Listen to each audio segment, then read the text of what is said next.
Hello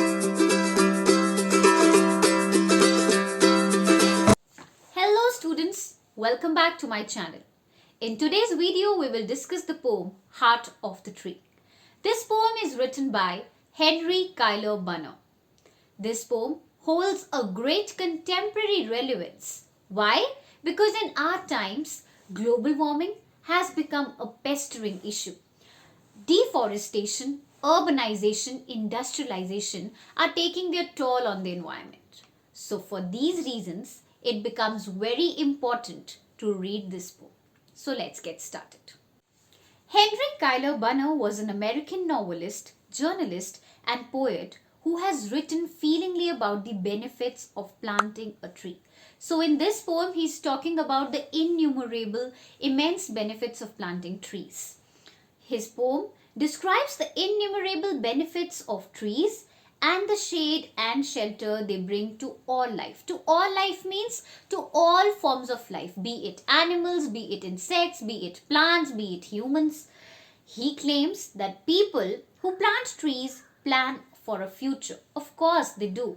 If you plant a tree today, you are planning for the oxygen supply of your future progeny. And for people they do not know.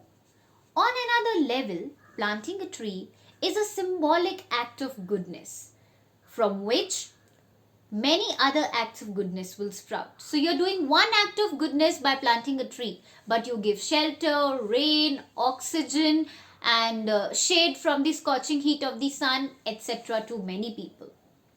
Although written over a century ago, the poem is very relevant in any age. So it transcends any age. It does not just confine to the time when it was written. It has relevance even in present times, where rapid and reckless development and urbanization are taking their toll on the environment. Now this is very important. You can underline this and you can use in the answers where you asked that what relevance this poem holds in the present time. Now let's get started with the poetry. The Heart of the Tree. Now this poem was published in 1912. This poem talks about the glorification of act of planting trees. What does he plant who plants a tree? So it begins with a refrain or a rhetorical question where the poet himself answers to the question that he asks. He plants a friend of sun and sky. So they say the tree is considered as a friend of sun and sky, which is a metaphor and personification as well. Friend, personified, okay? And metaphor because tree is compared to friend. How is it a friend of sun and sky? Now all the natural processes like the food chain, the water cycle, etc. go hand in hand, in which trees, sky, sun play a very vital role. Also, when the tree is going to grow, it is going to be very near to the sun and sky. Hence, it is a friend of sun and sky. He plants the flag of breezes free. So whoever plants a tree, he is planting a flag. Basically, they are again comparing a tree to a flag, which is a metaphor. So just like the flag flutters freely when the air flows, similarly a tree, the branches or the leafy branches of a tree flutter freely when the air blows. The shaft of beauty. The trees again compared to a shaft means a pole which is very beautiful and standing tall. So shaft of beauty is a metaphor and they are saying it is standing tall. Okay. Towering high means standing tall. He plants a home to heaven and I. He's planting a home for the birds near. Anai means near to the heaven means sky. So anai means near. Heaven here is a metonymy. It is an example of metonymy. Why? Because heaven they intend to say sky. So sky, in spite of saying that, they are saying some closely related word, heaven. He plants a home to heaven and I means they are planting a home for the birds near the sky. For song and mother croon of bird in hushed and happy twilight heard. So mother croon we can see as an example of auditory imagery and onomatopoeia. Okay. They are saying the song of the mother bird. They are building the houses on the trees. They are building their nests on the trees. right? And when they sing for their baby birds, the mother bird sings a lullaby to put her baby birds to sleep, which is sung in hushed tone, means which is sung in a soft or very tranquil, peaceful tone, and happy twilight heard. And this tone is heard in the time which is happy, that is sunset or sunrise. This twilight means sunset or sunrise time. Now they are saying the mother bird's crooning, the sound of mother bird chirping and trying to put her baby birds to sleep is heard in the happy hours of the twilight. Here, happy is an adjective which is used to describe basically the happiness of people, but it is used with twilight. So it is a hyperlarge. The figure of speech is hyperlarge. It is a figure of speech in which one adjective is used with some word, but it does not describe that word. Okay? So here, happiness is of the people, but the word happy is used with twilight. Hence, it is hyperlarge. Hushed and happy heard.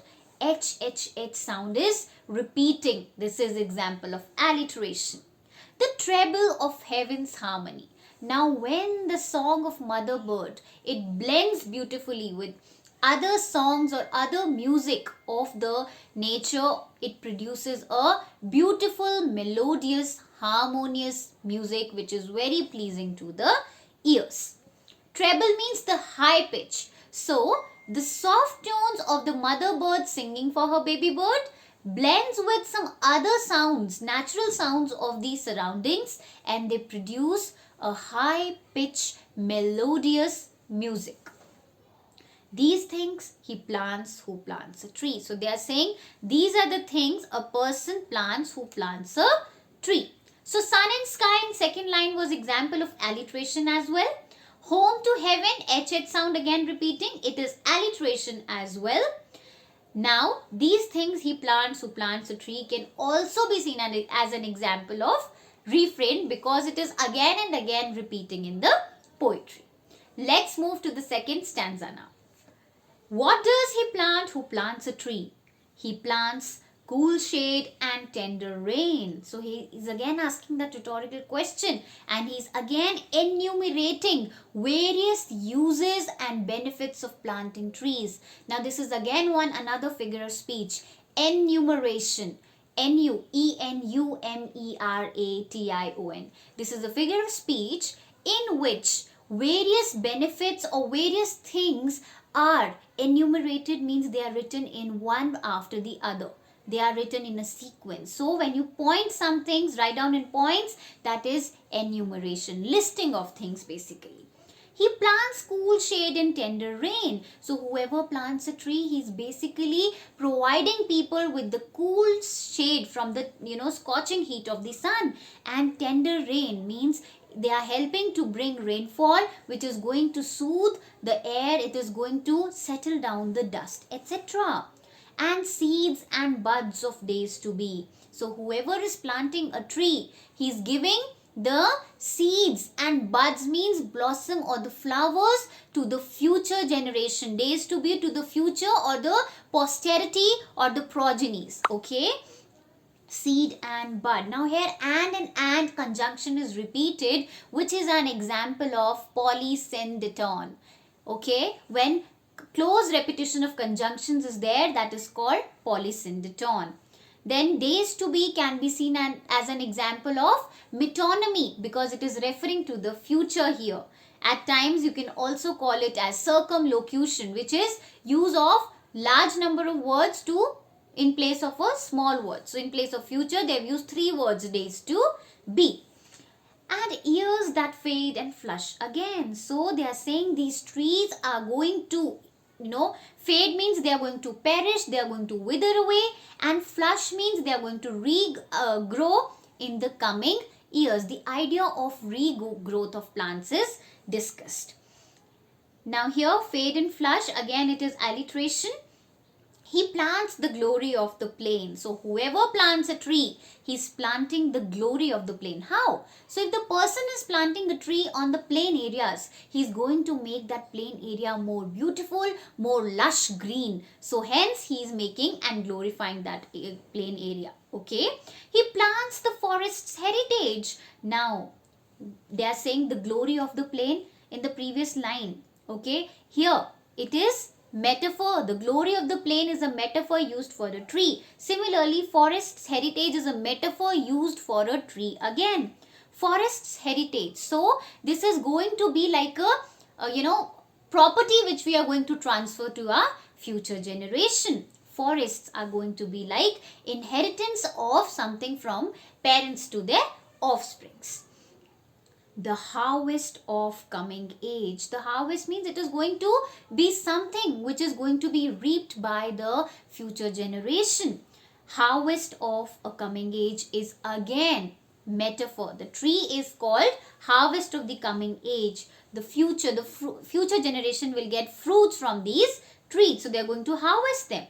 Coming age is again used for the future generation, which is metonymy. The joy that unborn eyes shall see. So unborn eyes is again referring to progeny, the coming future generation, which is again metonymy. These are the, we can say happiness, or this is the gleefulness which is going to be witnessed by the future generation. These things he plants who plants a tree. So whoever plants a tree, these are the things he is going to plant. The poet is enumerating the sundry benefits of planting trees. Sundry means innumerable benefits of planting trees. Last stanza now, which is very important. What does he plant who plants a tree? He's saying, what does a person plant who attempts to plant a tree? He plants in sap and leaf and wood. So they are saying in the form of each part of a plant, be it sap, leaf or wood that we get from the plants, he is planting in love of home and loyalty. Means in the form of the tree that he is planting, he is showing his love for home, means love towards the motherland. How? Because trees give innumerable benefits. They take in carbon dioxide. They help in lowering down the pollution. So that is how they are showing love and loyalty towards their motherland, towards their country, towards their mother earth. Now, sap and leaf and wood is an example of synecdoche. synecdoche. Now, it is a figure of speech in which you refer to a part to indirectly or directly mention the whole thing. For example, here we are talking about the parts of a tree, that is leaf, wood and sap. But we want to say a tree. So it is synecdoche. This is also an example or type of metonymy, I would say.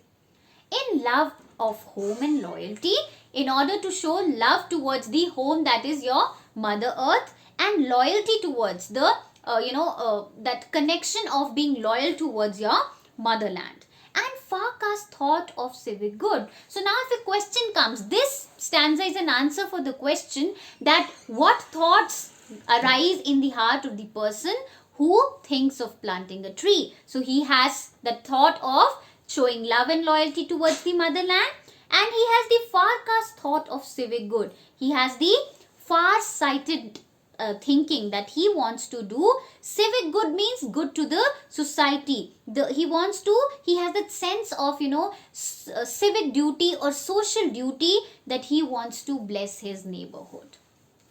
His blessings on the neighborhood. He wants to bless his neighborhood. How? Because by planting trees, he's giving them fruits, vegetables, he's giving them flowers, shade, tender rain and whatnot, medicinal properties, etc.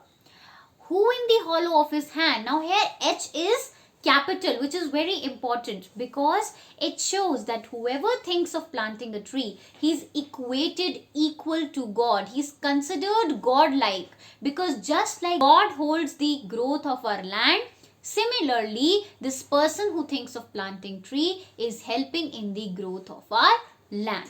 Who in the hollow of his hand means this person in the hollow of his hand, means in the palm of his hand. Basically holds all the growth of all our plants or all our land. When person grows a plant, he holds it like this, right? Cups it basically.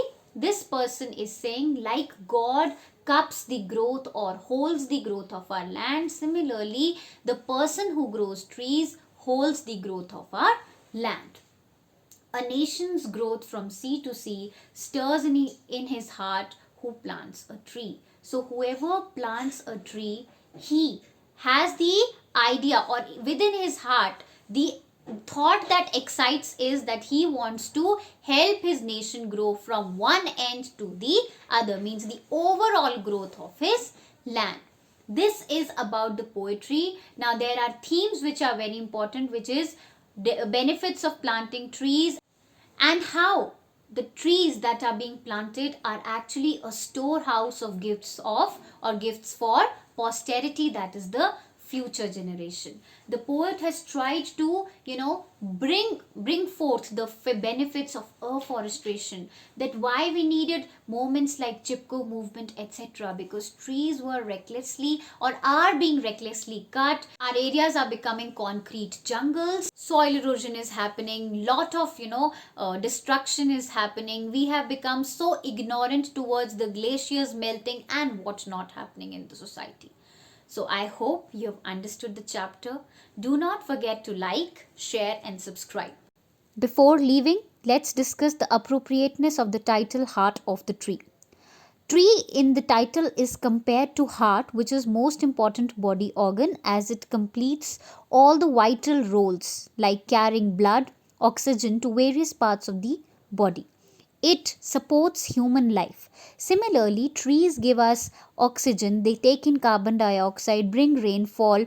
They are the harvest of the coming age, as the writer has said. It supports not only human life but all the other forms of life like plants, animals, insects, etc. So, in this poem, the writer has tried to equate both tree and heart, which are both equally important to sustain life on earth.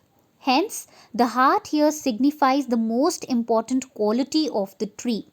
That is why the title is appropriate. Thank you.